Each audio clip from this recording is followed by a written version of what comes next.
Hey everyone, did you know that you can calculate the cost of college with our college cost calculator? First, you'll fill out some basic financial information, and our calculator will provide a personalized estimate for your expected family contribution, or how much you'd be expected to pay per year. In our Hub tool, you can then see your predicted cost at a specific school. Visit the link in the description below to sign up and estimate your cost of college today. All right, now, for those of you that are students in the audience, that's obviously something you'll have to look at. For those of you that are parents in the audience, this is where you're going to really take over. And so just keep in mind that when it refers to your parents, if you're the parent filling out this form, it really refers to you. So as of today, what is the marital status of your parents? Basically, you've never married, unmarried, remarried, or married, or separated, or widowed. And this is about your biological parents. So it's about where their status is, right? Now, if you have parents and step parents, that's obviously going to be something that comes into play when your parents are divorced or separated, right? Now, one thing to keep in mind with the FAFSA is the FAFSA is looking for the information from your custodial parent.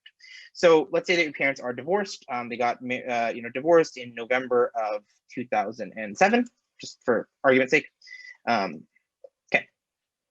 Now, when you select which parent's information will be provided, you're going to be picking the parent who you spent the most time living with over the past year. Now, it's very critical that you understand this. It's the parent that you spent the most time living with over the past year, not necessarily who provides the most financial information, not who you love the most. It's literally which parent you spent the most time living with over the past year.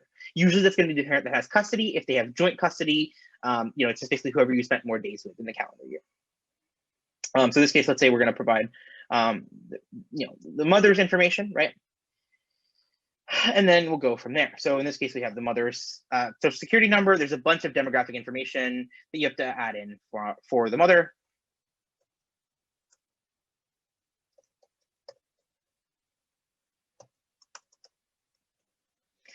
Again, mother's date of birth, completely arbitrary, but we'll just enter in some dates to make sure that this is all filled out. And then your mother's email address, again, and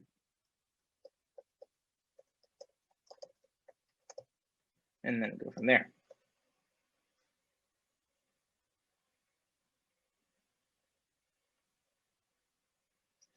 The next question they'll ask about is your parents' residency. And so obviously you can kind of enter that information accordingly.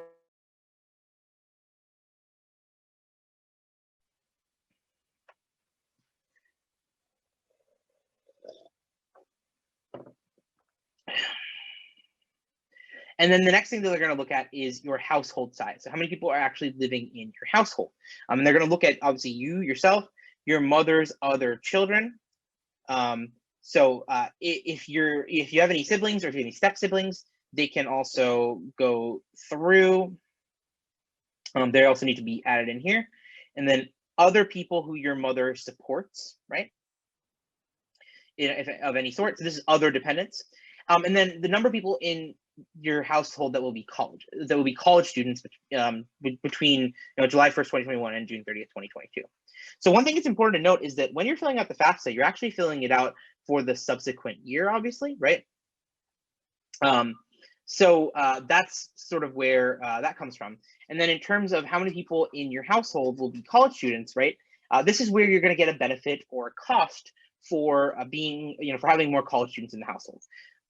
And in general, the more college students in the household, the more aid you will receive and the lower your EFC is going to be created as, essentially.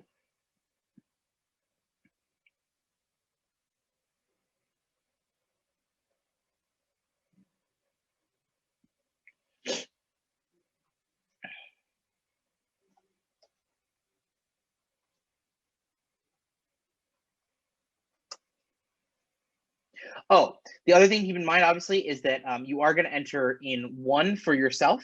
So if you and a sibling are both going to be in college, you're going to enter two.